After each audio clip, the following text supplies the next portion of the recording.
قال علیہ الصلاۃ والسلام صدق اللہ مولانا العظیم وصدق رسولہ النبی الکریم ونحن علی ذلک لمن الشاہدین والشاکرین والحمد للہ رب العالمین۔ درود شریف پڑھ لیجیے۔ اللہ حضرت مولانا مناظر احسن گیلانی رحمہ اللہ نے لکھا ہے کہ علماء کی مثال وہ دل کی سی ہے، تو جس جسم کے اندر وہ دل حرکت کرتا رہتا ہے وہ انسان زندوں میں شمار ہوتا ہے، اور جس جسم میں یہ قلب خدا نخواستہ حرکت کرنا بند کر دے تو اعضاء و جوارح سارے ٹھیک بھی ہوں تو اس کے باوجود وہ مردوں میں شمار کیا جاتا ہے، بندہ وہ زندوں میں شمار نہیں کیا جاتا۔ تو اس معاشرے کو بنانا، سنوارنا یا بگاڑنا یہ گویا کہ علماء ہی کی ذمہ داری ہے۔ ہمارے استاد تو بڑی عجیب بات فرمایا کرتے تھے کہ جس مسجد کا ممبر و محراب مضبوط ہوتا ہے تو وہاں کا نمازی بھی مضبوط ہوتا ہے، اور اس بندے کو کوئی بندہ توڑ نہیں سکتا جس کا ممبر و محراب مضبوط ہوگا۔ کہ جن ائمہ کرام کا، جن علماء کرام کا اپنے لوگوں کے ساتھ تعلق ہوتا ہے اور ان کے ساتھ ان کا اٹھنا بیٹھنا، لوگ ان سے مسائل پوچھتے ہیں، ان کی مجالس میں بیٹھتے ہیں، تو یہ لوگ جو ہیں ان کے عقائد بھی درست ہو جاتے ہیں،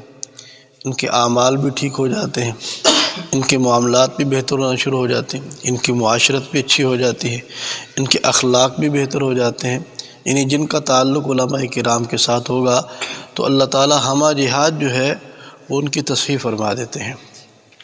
اور جو علماء سے خدا نخواستہ دور ہوتے ہیں تو وہ پھر فتنوں کا شکار بھی ہو جاتے ہیں۔ یہ دور چونکہ فتنوں کا ہے،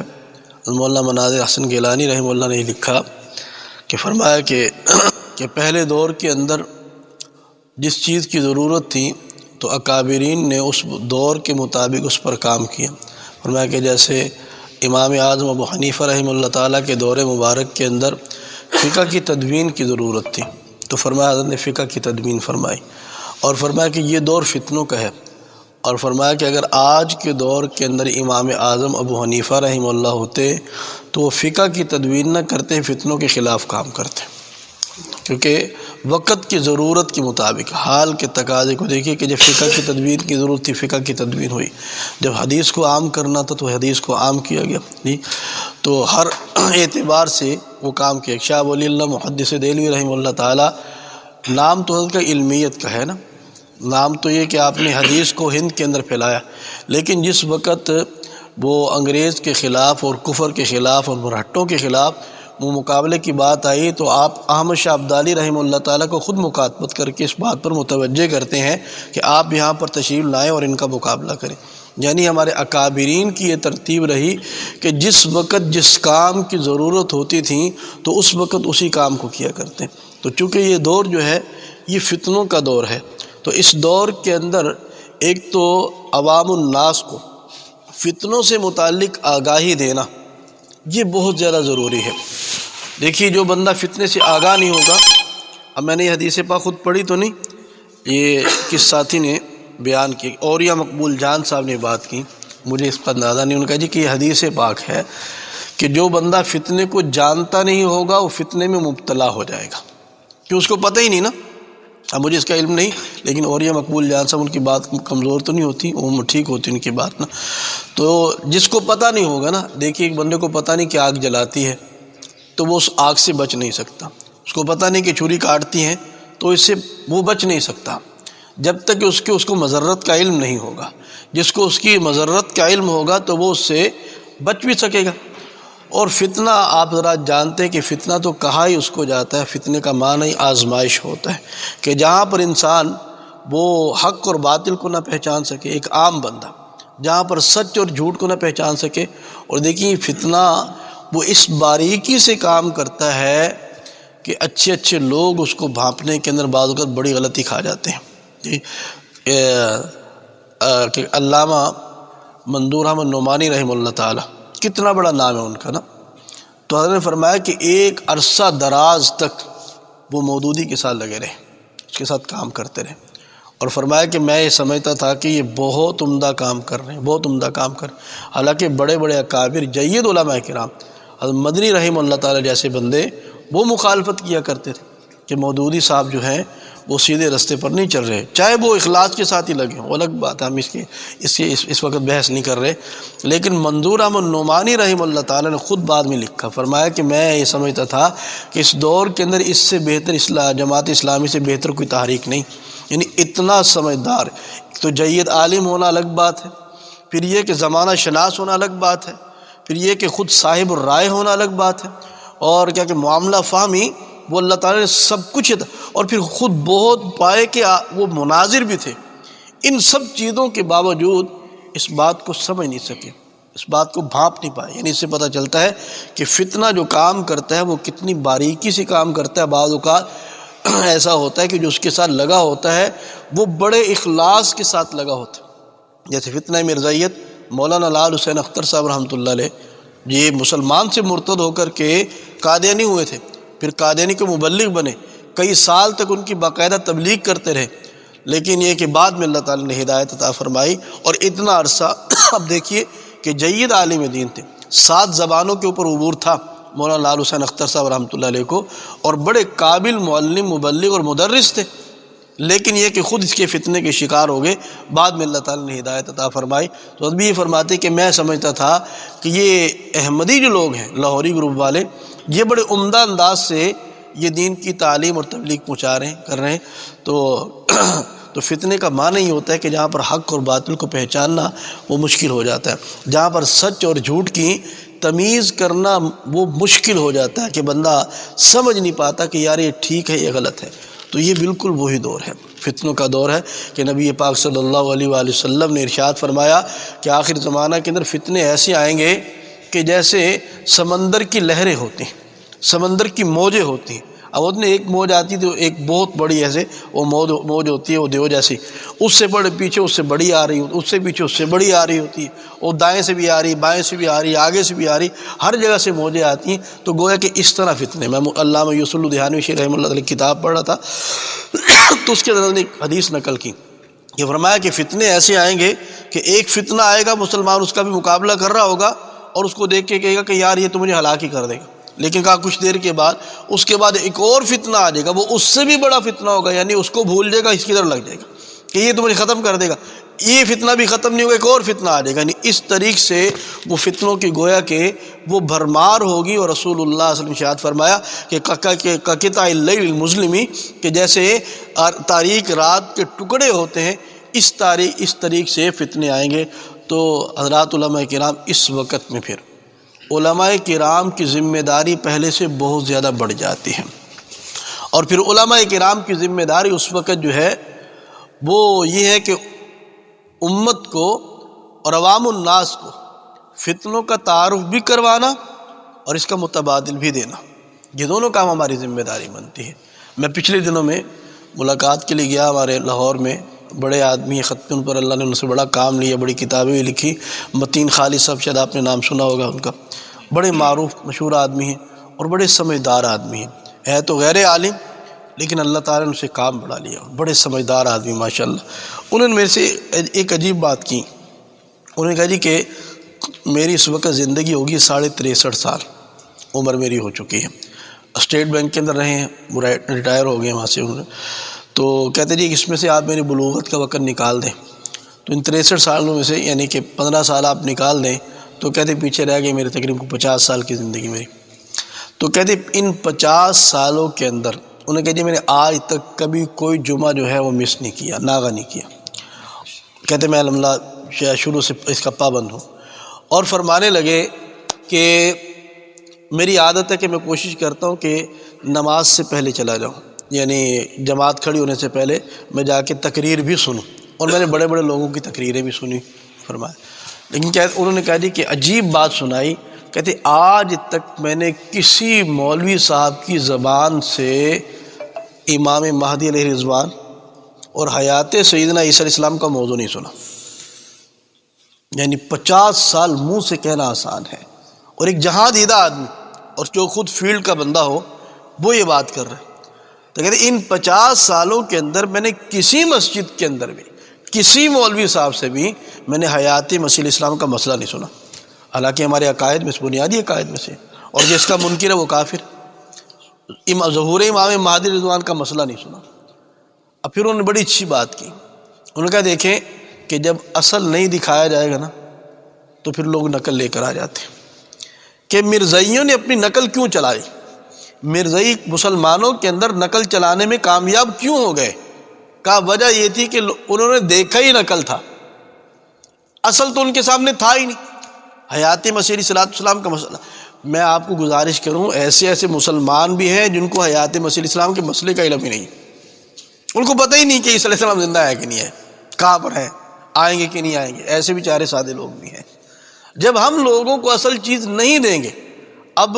معذرت کے ساتھ میں آپ سے گزارش کروں، آپ ذرا تو ایسے نہیں، لیکن جو روایتی خطیب ہوتے ہیں نا تو ان کی لائبریری کے اندر خطبات پڑھ رکھے ہوتے ہیں، وہ خطبات کی کتابیں ہوتی ہیں، خطبات ندیم ہیں، خطبات قاسمی، فلاں فلاں، وہ سارے، اب وہ انہوں نے بیانات کی ہیں، اپنے حساب سے کی ہیں، اپنے دور میں کی ہیں، اس مجمع کے اعتبار سے کی ہیں، تو میں اس کو رٹا لگا کر کے لوگوں کو وہ سبق سنا کے آ جاؤں۔ مفتی رفیع عثمانی صاحب رحمہ اللہ تعالیٰ، میں پڑھتا تھا تو تشریف لے کے آئے تو انہوں نے فرمایا کہ میرے شیخ ڈاکٹر عبدالحی عارفی رحمہ اللہ تعالیٰ، حضرت نے ایک بات سمجھائی تھی، انہوں نے فرمایا کہ رفیع عثمانی کہ روایتی تقریریں نہ کرنا، روایتی تقریریں کرنے سے مجھے منع فرما دی،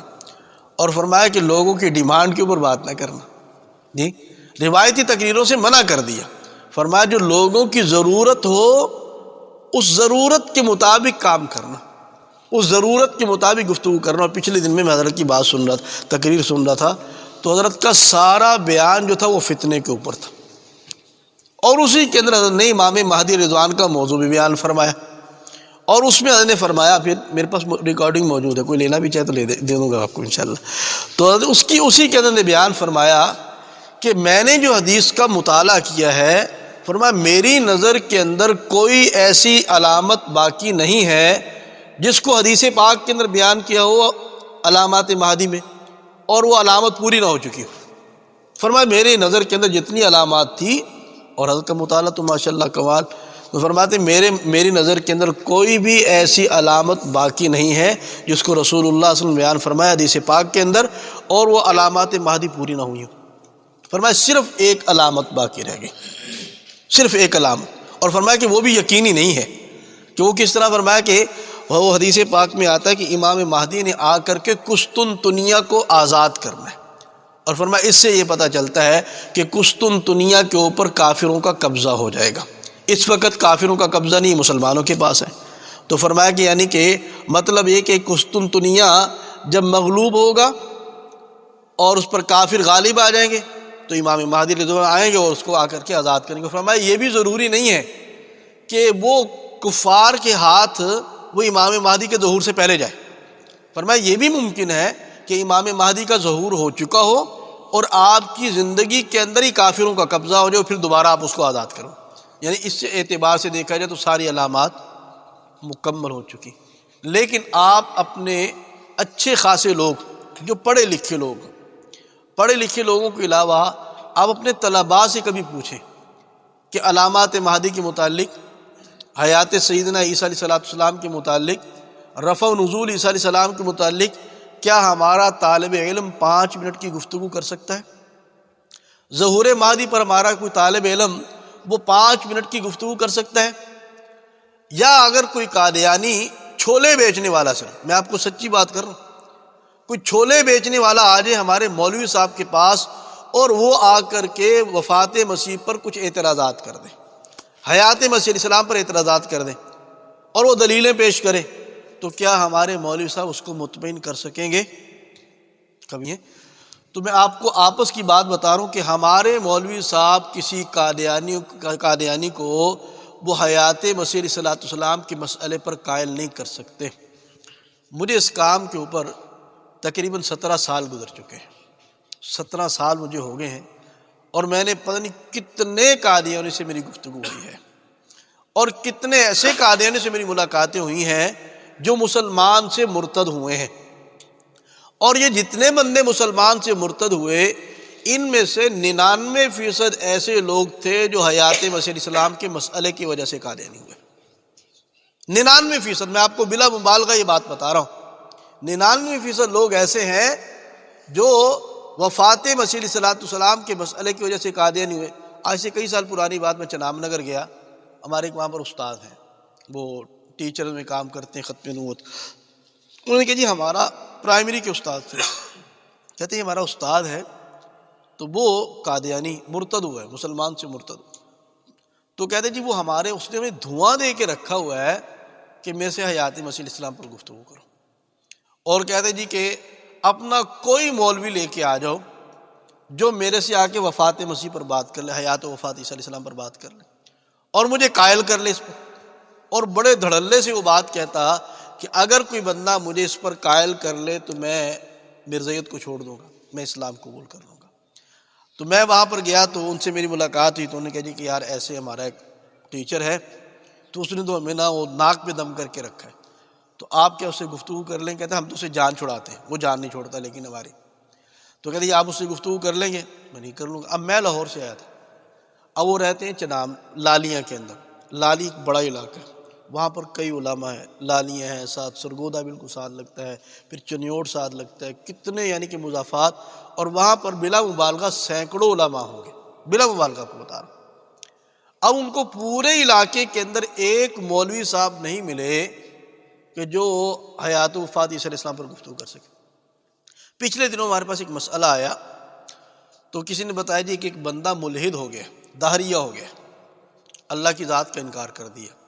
اور بندہ کون تھا؟ بندہ نمازی پرہیزی، بڑا نیک شریف آدمی، وہ ملحد ہو گیا۔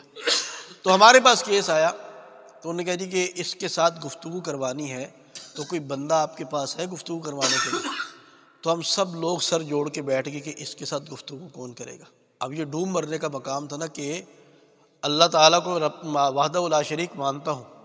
میں اللہ تعالیٰ کی ذات پاک کو واجب الوجود مانتا ہوں، لیکن میں اس کے اوپر کسی کو دلیل نہیں پیش کر سکتا۔ ایک بندہ اس کا انکار کر رہا ہے اور میں اس کو قائل نہیں کر سکتا کہ یار اللہ ہے، وہ دھڑلے سے کہتا ہے کہ اللہ نہیں ہے، نعوذ باللہ، اور میں اس کو یہ بات نہیں سمجھا سکتا۔ ہم سوچ رہے تھے کہ یار اب کس بندے کا نام دیے جائے کہ جو اس شیطان کے اشکالات کو سن کے اس کے جوابات بھی دے، تسلی بھی کروا دے اس کی نا۔ تو سارا سوچ، اب حالانکہ لاہور جو ہے یہ تو گڑھ ہے علماء کا، کتنے علماء، کتنے بڑے بڑے مدارس وہاں پر موجود ہیں۔ تو سوچ سوچ کے ایک نام ہمارے پاس آیا صرف، وہ مفتی عاطف کرامت صاحب ہیں لاہور کے۔ وہ ان کا اب یہ کہ بیک گراؤنڈ بھی ہے کہ وہ امریکہ سے پڑھے ہیں، جے کیو یونیورسٹی سے پڑھے ہیں، پھر عالم بنے، مفتی حسن صاحب کے پاس رہے، تو قابل آدمی ہیں۔ تو ان کا بھی نام کہا جی کہ وہ ان کا الہات کے اوپر کام ہے، تو اب ان سے ملاقات کروا دیں۔ لیکن پتہ چلا کہ وہ 7 ماہ کے لیے ہی جماعت کے ساتھ گئے ہوں۔ اب پیچھے جو ہے رڑا ہے، یعنی کوئی ایک بندہ بھی ہمارے پاس نہیں ہے کہ جو بندہ اس کے ساتھ گفتگو کر سکے جی۔ یعنی ضرورت تو اسی، مدرس آپ کو بہت سارے مل جائیں گے، مبلغ آپ کو بہت سارے مل جائیں گے، معلم آپ کو بہت سارے مل جائیں گے، ٹھیک ہے جی، ائمہ آپ کو بہت مل جائیں گے، خطبہ آپ کو بہت سارے مل جائیں گے۔ وہ نعت خواں جو ہے اب تو اتنے زیادہ ہو گئے ہیں دیوبندیوں کے اندر نا، تو وہ سمجھ نہیں بلانا کی نہیں جی، اتنے زیادہ ہر شعبے کے اندر اتنے بندے۔ لیکن فتنوں کا مقابلہ کرنے کے لیے آپ بندوں کو تلاش کریں گے تو اپنی انگلیوں پر بندے گن لیں گے آپ، فتنوں کا مقابلہ کرنے والے چند ایک لوگ ہوں گے۔ تو بھئی چونکہ دور فتنوں کا ہے نا، تو حال کے تقاضے کو سمجھنا یہ سمجھداری ہوتی ہے۔ میں نے حضرت کے سامنے، میرے شیخ ہیں مفتی محمد حسن صاحب، طالب علمی دور میں مجھے محاذ پر جانے کا بڑا شوق تھا، جہاد کا بڑا شوق تھا، تو ادھر حضرت نے تشکیل فرما دی تھی ختم کے کام کے لیے، رد مرزائیت کے لیے۔ تو میں نے حضرت سے جا کے گزارش کی کہ حضرت مجھے اجازت دے دیں میں محاذ پر چکر لگا کے آ جاؤں، تو حضرت نے مجھے منع فرما دی، حالانکہ خود محاذ پر رہ کر کے آیا الحمدللہ۔ تو نے فرمایا کہ بھائی انیس، اللہ نے آپ کا محاذ یہیں پر کھولا ہوا ہے۔ فرمایا میدان کے اندر لڑنے والے وہ بہت سارے لوگ موجود ہیں، فرمایا لیکن فتنوں کا مقابلہ کرنے والے کوئی بندے نہیں میدان کے اندر، ہے ہی نہیں۔ اور اس وقت تو بالکل بھی، اب تو اللہ پاک نے ایک فضا بنا دی نا ختم نوت کے کام کی اور رد مرزائیت کے کام کی، اس وقت یہ ترتیب نہیں تھی۔ تو دوستو، آپ حضرات سے گزارش کرنے کا مقصد یہ ہے کہ ان فتنوں کا مقابلہ کرنا اور لوگوں کو اس سے متعلق آگاہی دینا، یہ ہماری ذمہ داری ہے، یہ میری اور آپ کی ذمہ داری ہے۔ اگر خدا نخواستہ ہم سست ہو جائیں گے، جس کا دل سست ہو جاتا ہے اس کا جسم سست ہو جاتا ہے، جس کا دل مر جاتا ہے وہ بندہ بھی مر جاتا ہے۔ تو جہاں علماء سست ہوں گے خدا نخواستہ، تو عوام الناس کے اندر اس سے زیادہ سستی ہو جائے گی۔ دیکھیں نا کہ انسان کا بعض کا دل جو ہے وہ حرکت کرنا کم ہو جاتا ہے تو انسان نروس ہو جاتا ہے نا، بے ہوش ہو جاتا ہے، اس کو ہوش ہی نہیں رہتی، یعنی زندہ تو ہوتا ہے لیکن وہ کیا کہتے ہیں، وہ مردوں جیسا زندہ ہوتا ہے، تو وہ کام کاج کچھ نہیں کر سکتا۔ جہاں پر علماء خدا نخواستہ ایسے ہوں گے تو وہاں پر عوام الناس، ان کے اندر فتنے پھیل جائیں گے۔ میں نے بہت سارے لوگوں کو وہ خدا نخواستہ دیکھا کہ جو مرزائی ہوئے، اس کے اندر عوام الناس ہر شعبہ، ڈاکٹر لے لیں، انجینئر لے لیں، پروفیسر لے لیں، علماء اور طلباء کو گمراہ ہوتے بھی دیکھا۔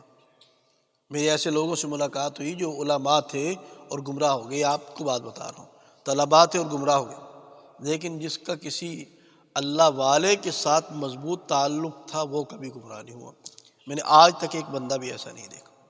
جس کا کسی اللہ والے کے ساتھ مضبوط تعلق ہو وہ گمراہ نہیں ہوتا۔ تو بھئی لوگوں کو اپنے ساتھ جوڑ لیں آپ حضرات، یہ بات یاد رکھیں کہ میں ایک دفعہ بیٹھا تھا ایک مرزائی کے گھر کے اندر، تو مرزائیوں کا کیلنڈر تھا، اس کے اوپر وہ ان کا جو شیطان ہے موجودہ مرزا مسرور، اس کی ایک بات لکھی ہوئی تھی۔ اس نے کہا جی کہ اپنے بچوں کی تربیت بچپن میں مرزائیت کے منہج پر کرو، ان کو بچپن میں مرزائیت سکھا دو۔ اور اس نے آگے کیا لکھا، انہوں نے کہا کہ اگر آج تم نے ان کو نہ سکھائی مرزائیت تو کل کو یہ دوسرے لوگوں کی گود میں جا کر بیٹھ جائیں گے۔ تو بھئی بات یہ ہے کہ ہم لوگوں کو اپنے ساتھ جوڑ لیں، وگرنہ جوڑنے والے بہت سارے فتنے موجود ہیں۔ یہ کٹی ہوئی پتنگیں جو ہیں پتہ نہیں یہ کون لوٹ کر کے لے جائے گا، یہ میری اور آپ کی ذمہ داری بھی بنتی کہ ان لوگوں کو ہم سنبھال لیں۔ اور بات وہیں پر آ جاتی کہ جو بھی بندہ کسی بھی فتنے کے اندر مبتلا ہوگا تو اس کی بنیادی وجہ جو ہے وہ جہالت ہوتی ہے، لا علمی ہوتی۔ جس کو علم نہیں ہوگا تو وہ اس سے متاثر ہو جائے گا اور وہ اس کے اندر مبتلا ہو جائے گا۔ اب لوگوں کے اندر یہ بات مشہور ہے کہ لوگ مرزائی ہو جاتے ہیں پیسے کی وجہ سے، ویزے کی وجہ سے، نوکری کی وجہ سے، چھوکری کی وجہ سے، یہ باتیں مشہور ہیں۔ دیکھیے کوئی مسلمان اتنا بے غیرت نہیں ہوگا کہ خدا نخواستہ وہ پیسے کی وجہ سے قادیانی ہو جائے، یعنی پیسے کی وجہ سے حضور صلی اللہ علیہ وآلہ وسلم کا تعلق چھوڑ دے۔ یار یہ کیسے ہو سکتا ہے؟ یہ تو بات سمجھ میں آنے والی نہیں ہے کہ پیسے کی ضرورت ہر ایک کو ہے، اس کو اللہ نے دنیا کو دارالاسباب بنایا نا، تو مال کی ضرورت تو ہر ایک کو ہے، اور اللہ نے بشری تقاضے رکھے، عورت کی ضرورت بھی ہر ایک کو ہے۔ لیکن کیا کوئی بندہ ہم میں سے ایسا ہے، ہمیں بھی مال کی ضرورت ہے، ہمیں بھی شادی کی ضرورت ہے، تو ہم میں سے کوئی بندہ خدا نہ خواستہ ایسا ہے کہ جس کو کوئی بندہ کہے کہ لاکھوں کروڑوں نہیں اربوں روپے لے لو اور ایک دن کے لیے مرزائی ہو جائے؟ نہیں، ایسی بات نہیں، کوئی بھی نہیں ہو سکتا۔ تو کوئی عام گیا گزرا مسلمان بھی ایسا نہیں ہو سکتا۔ تو جو بندہ قادیانی ہوا اور اس کے متعلق یہ ہم کہتے ہیں کہ یہ بندہ پیسے کے لیے قادیانی ہوا یا یہ ویزے کے لیے قادیانی ہوا، وہ کیوں ہو گیا؟ تو وجہ پتہ چلے گی تو وہ کہے گا یار میں تو کافر ہوا ہی نہیں، میں مسلمان ہوں۔ یعنی اس کے سامنے مرزائیت یہ نہیں رکھی گئی کہ مرزائیت کوئی اور مذہب ہے اور اسلام کوئی اور مذہب ہے، بلکہ اس کے سامنے پیش اس کو ایسے کیا جاتا ہے کہ مرزائیت ہی اصل اسلام ہے۔ تو وہ کہتا ہے اچھا ٹھیک ہے یہ اصل اسلام ہے، تو وہ اس لیے اس کو اختیار کر لیتا ہے۔ وجہ کیا بنی کہ میرے سے پہلے قادیانی اس تک پہنچ گئے، اگر پہلے میں اس کے پاس پہنچ جاتا تو یہ مسلمان کبھی قادیانی نہ ہوتا، یہ بھوکا مر جاتا، یہ فاقے کر لیتا، یہ پتے کھا کے گزارا کر لیتا، لیکن اللہ کی قسم یہ رسول اللہ کا تعلق نہ چھوڑتا۔ تو کمی تو میرے اندر ہے، کمزوری تو میرے اندر ہے کہ میں نے اپنی ذمہ داری کو ادا نہیں کیا۔ تو بھئی ساری بات کا خلاصہ یہ ہے کہ ہم لوگ اس کام کو وہ بڑے چست ہو کے کریں، بڑے چاق و چوبند ہو کر کے کریں، اور اپنی ذمہ داری کو ہم خود لوگ سمجھنے والے بن جائیں کہ یار یہ میری ذمہ داری ہے۔ ساری کائنات خدا نخواستہ کام نہ کرے، کوئی تنظیم نہ ہو، کوئی تحریک نہ ہو، کوئی جماعت نہ ہو، کوئی بندہ کام کرنے والا نہ ہو خدا نخواستہ، تو میں پھر بھی کام کروں گا۔ میں نے کسی کے لیے کام نہیں کرنا، میں نے کسی جماعت کے واسطے کام نہیں کرنا، میں نے کسی کی ذات کے واسطے کام نہیں کرنا، میں نے کسی کی شخصیت کے لیے کام نہیں کرنا، میں نے رسول اللہ صلی اللہ علیہ وآلہ وسلم کی ذات پاک کے لیے کام کرنا ہے۔ شخصیت کے لیے کام کرنا تو رسول اللہ کی شخصیت سے بڑھ کے اور کس کی شخصیت؟ آپ کی ذات پاک سے بڑھ کر کی ذات کون سی؟ تو حضور کی ذات پاک کے لیے ہم نے کام کرنا ہے، حضور کی شخصیت کے لیے ہم نے یہ کام کرنا ہے۔ تو بھئی جب حضور کی شخصیت مد نظر رہے گی نا تو پھر انشاءاللہ کبھی سستی نہیں آئے گی کام کے اندر، پھر انشاءاللہ بندہ ہمیشہ چست رہے گا۔ اللہ تعالیٰ توفیق عطا فرمائے۔ وآخر دعوانا الحمدللہ۔